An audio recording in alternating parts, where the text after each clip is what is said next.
Today, it's just me, a proper off-roading course with this beast of a pickup, the Toyota Hilux.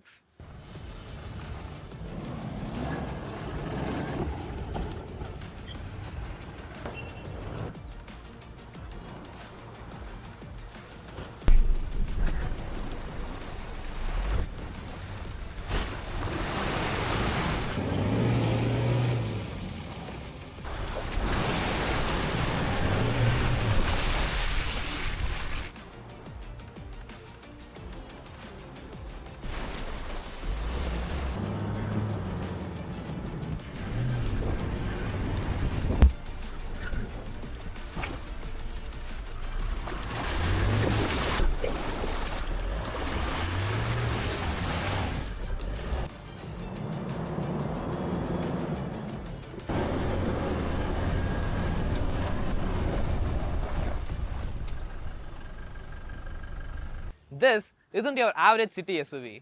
It's a purposefully built pickup with an old school toughness.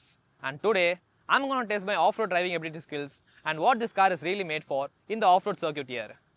The car I'm driving right now is the Toyota Hilux Black Edition 2025, which is fully covered in the mud since it's already took a few laps around this course.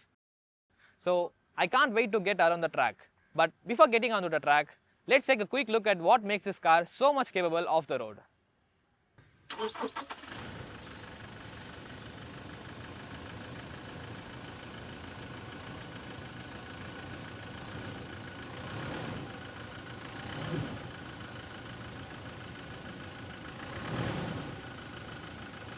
Under the hood sits the 2.4-litre 4-cylinder turbocharged diesel engine, which is the same engine as the Fortuner. But now, the Fortuner gets the mild hybrid tech system in the facelifted model. But the Hilux sticks to the basics, and that's what I love over here. This engine, which is fully covered in the mud, produces 204 horses and a 500 Nm of torque, which is more capable to climb, to crawl, and get out of tricky situations. Add up with a 6-speed automatic torque converter gearbox, and the power is sent to the rear wheels. That's because of the same body-on-frame platform this car is built on, which is same the base as the Fortuner. So this what makes this Hilux a robust build quality to take up on sand, rocks and this kind of mud right here. Speaking of robust build quality, the suspension makes a major role in it, which has a double wishbone at the front and a leaf spring at the rear. This is the same suspension used in almost every load trucks across the globe. So you load as much as you want or take it on off-road. This suspension doesn't gonna complain. But what really matters here is how the power is sent to the ground. The Hilux comes with a part-time 4x4 system, not on full-time all-wheel drive, which means most of the time the car is on 2 high mode, which is 2H, where the rear wheels is only power the car to move further. But if the trail gets tricky or some gravel snows or something like that, you can choose whether 4 high or 4 low. So yeah, I think I summarized the car pretty much here and there, not on the techie features or interior features and all, only the technicals, hardware and the basics and the mechanical features of the car. We are gonna get the start here. Let's start with the small wheel articulation setup and steep incline and slush, rock, and then another bulger joint I think. Okay, I'll take you along. Let's start driving. This was my first time taking a pickup like the Toyota Hilux into proper off-roading territory. We are talking deep pits, steep inclines well over 30 degrees, loose slush, and sharp rocky trails. The steering grip itself felt different from my usual driving. In off-roading, your hand sits firm at the 9 and 3 position, ready to correct without overreacting. The first thing I noticed, the Hilux doesn't just drive over terrains, it crawls with purpose. I honestly felt like I was in a dream. The 216 mm ground clearance is helping here and the wheel articulation is great. I couldn't exactly tell where my front wheels are, what was under the chassis, or how deep the ruts went, but the truck never let me down. 4 high, 4-wheel drive higher range, where the power is sent to all the 4 wheels to get the maximum traction on the road and off the road sometimes as well. The 4-wheel drive high range locks the front and rear together. It's advised to use the 4-wheel drive high range in the gravel, snow or watery conditions, especially the rear wheel drive is not best to use for. The 4-wheel drive low range, which has a lower transfer gearbox, it gives the maximum torque you need in the lower speed itself. Basically, two-wheel drive high range is better for fuel efficiency and you can drive on the road. And four-wheel drive low range, you can drive off the road with not a better fuel efficiency, but the purpose and the confidence is great. We kept it in 4 low for the entire time. That's where the Hilux 2.8 liter turbo diesel engine and the low range transfer case really shines.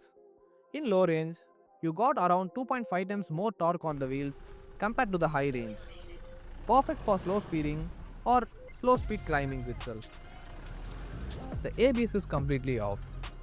Since I turned on the rear differential lock, that means I have to pump the brake gently instead of flatting it. ABS is off because your diff lock is engaged, so you'll have to pump your brakes. Wheel straight, pump slowly, much slower.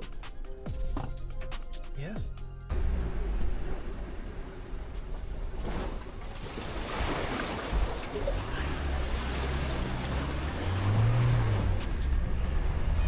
You will have to power it out gently or else it'll spin. Okay, I have to power it out Gently, yeah. Okay. Accelerator கொடுத்துட்டே இருங்க. Yeah. Not more than 2000 RPM. Okay. Okay. Power it out. More. Keep going. Yeah. Go straight.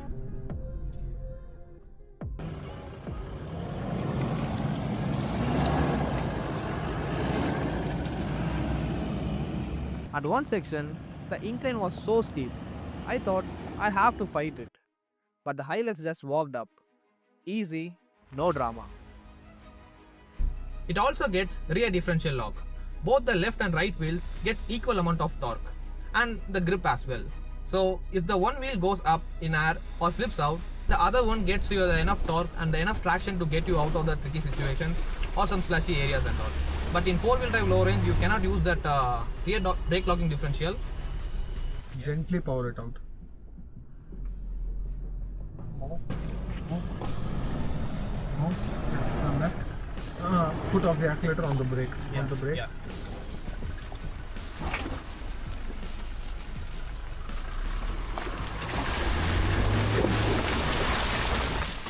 Heading into one sharp turn on the slope, my instinct was to counter steer. Turn right. Pump the brake. Turn right. Hold the wheel like that. Keep holding. But the instructor yelled, "Don't." I later realized why. With the suspension loaded on the one side, counter steering could unsettle the truck and roll it over. I was this close to tipping it. Almost. Normal mode, while the brake differential is not engaged, the inner wheel is gonna turn less compared to the outer wheel. So to cover the large area, that's what differential is actually there for.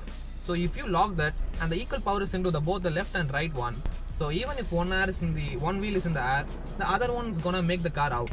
This one is used only in the 2 high mode, not in the 4 low or 4 high as well. After that, it was a smooth sailing. But a couple of things stuck with me. Number 1. Never fully lock your steering in 4 low, especially when you are on uneven ground. The second one, never engage 4 low on paved roads. It's built to loose surfaces only. I'm again telling you, it's built for loose surfaces only.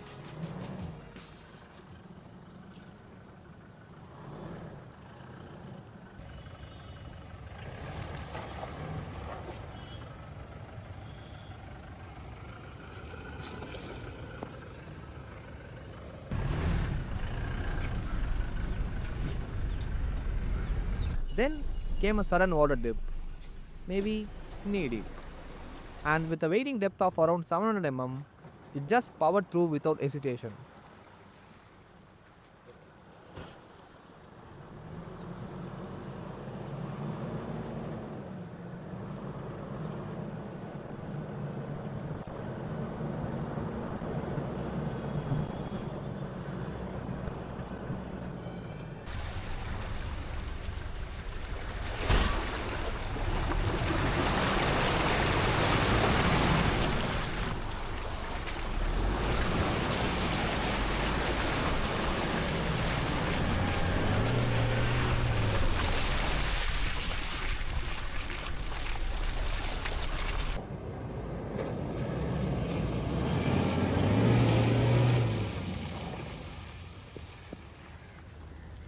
After the first water wading and a failed stunt, I started crawling over the rocks before hitting the second water wading.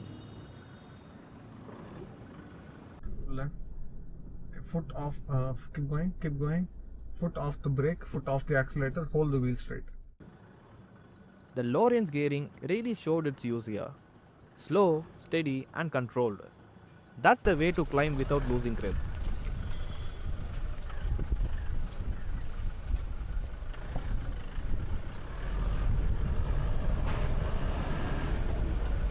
Straight. Yeah. Wheel straight. Foot off the brake, foot off the accelerator. Let it just crawl.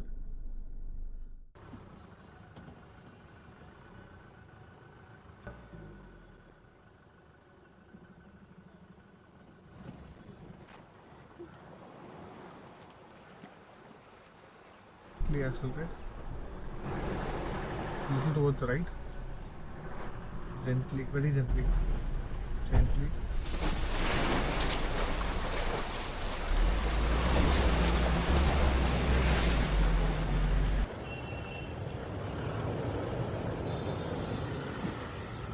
Once I crossed the second water obstacle, I wasn't allowed to continue further.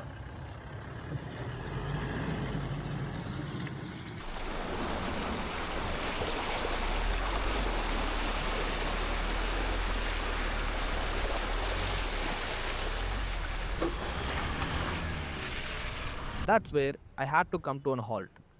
But to give you a better sense of what lies ahead, I'll show you the rest of the track where the instructor later demonstrated how it's actually done. The remaining section had a seat pit,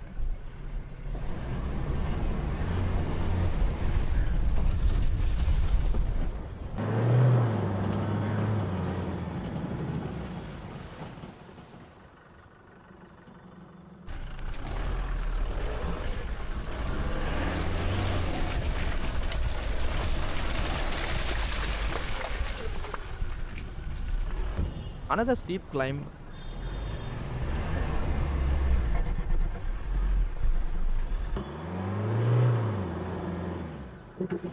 followed by a sudden dip into the thick slush.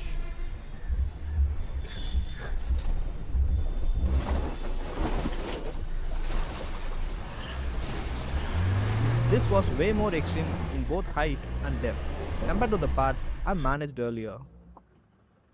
Probably the reason why I wasn't allowed to attempt it.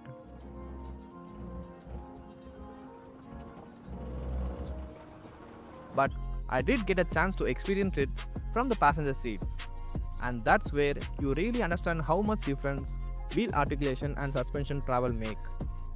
When one wheel lifts off, the other needs to dig in and maintain traction, otherwise you're stuck.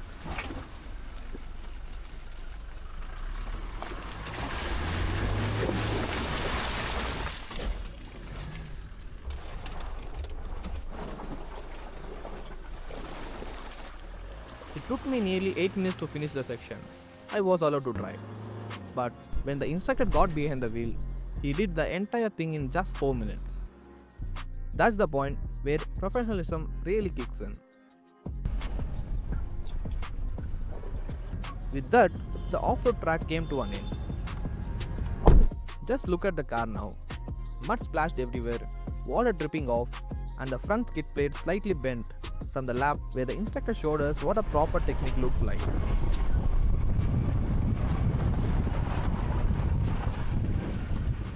I'll make a dedicated video on the 4x4 system in this SUV or maybe even another car in the future, because I haven't really covered it much here.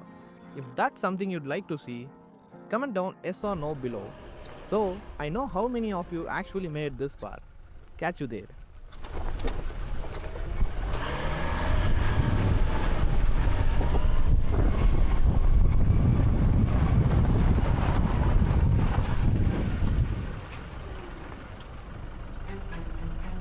And that's the Hilux for you. This is what a true off-roader should feel like. Tough, simple and ready to take on anything. The Hilux may not have the most tech you need in the car, but it gives you the confidence where it counts, in the rough trail, and that's what sets it apart. I'm Rajarajan. Thank you so much for watching this video. Hit the like button, hit the subscribe button, and I'll catch you on the next one. Bye bye.